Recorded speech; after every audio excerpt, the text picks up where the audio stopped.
Tutukan nyo! Isa lang yan, isa lang. Hindi naman din yung babae nyo eh. Okay, Drew. Dali, relax. Sabay, taas.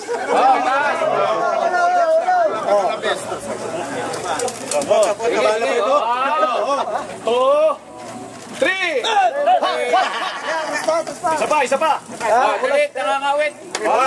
Ipaning nyo naman yung camera nyo dito. Okay. Baba na tayo. Okay, ready? Patok! Isa pa. Unloaded ha. Subakin para wala tayong makachat. Ikaw naman, Lloyd. Chris, ikaw. Palit. Para pang... Bakal.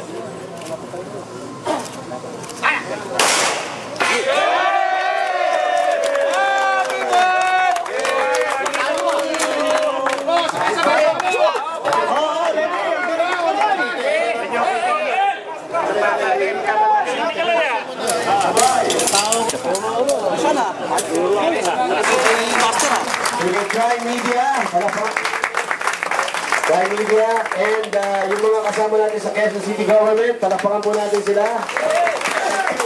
At saka yung mga nagagandahang mga babae sa likod, palakpakan din natin sila. Hindi ko akalain eh, nagaluhan nyo ako ng mga ganyan.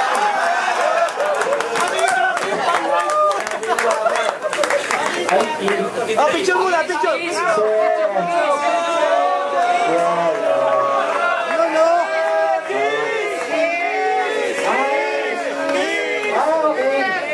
Kiss.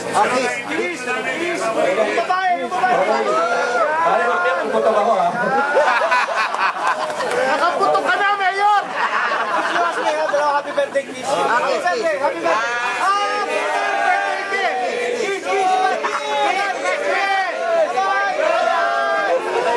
Okay, yung dalawa kayo nagkikis. Joke lang. Well, of course, kanina may nag-interview sa akin tungkol dun sa ano ba yung nangyayari kay, kay Erwin, sa Tulfo Brothers, sa Santiago Brothers.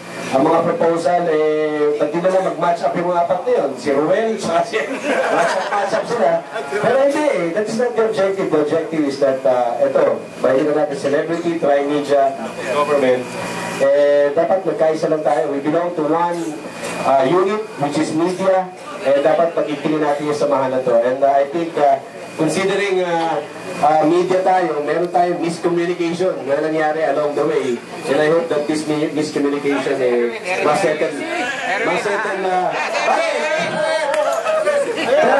Sabi ko, kailangan mag-unite ang media at saka entertainment so that wala na tayong problema. So maraming salamat. We do this every year. And siguro, dapat hindi lang sa Kalingal, mag-tour tayo sa ibang mga lugar. Para hindi lang Kalingal. Meron ba ibang mga firing range dito? Marikina. Doon sa may New York, sa Barangay Makulit, yung bagong binuha na po, sa ilalim.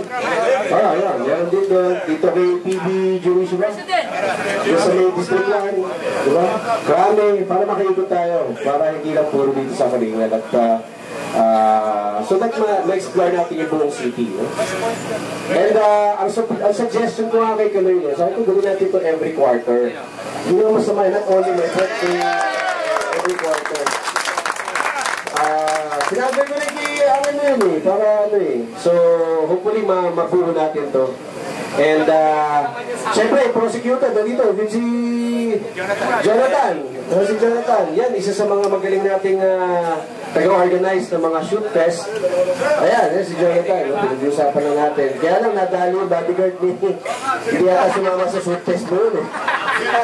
Absent, no? So, okay, so thank you very much. God bless. And my wish to all of you is good health and more power. God bless you all. Thank you very much.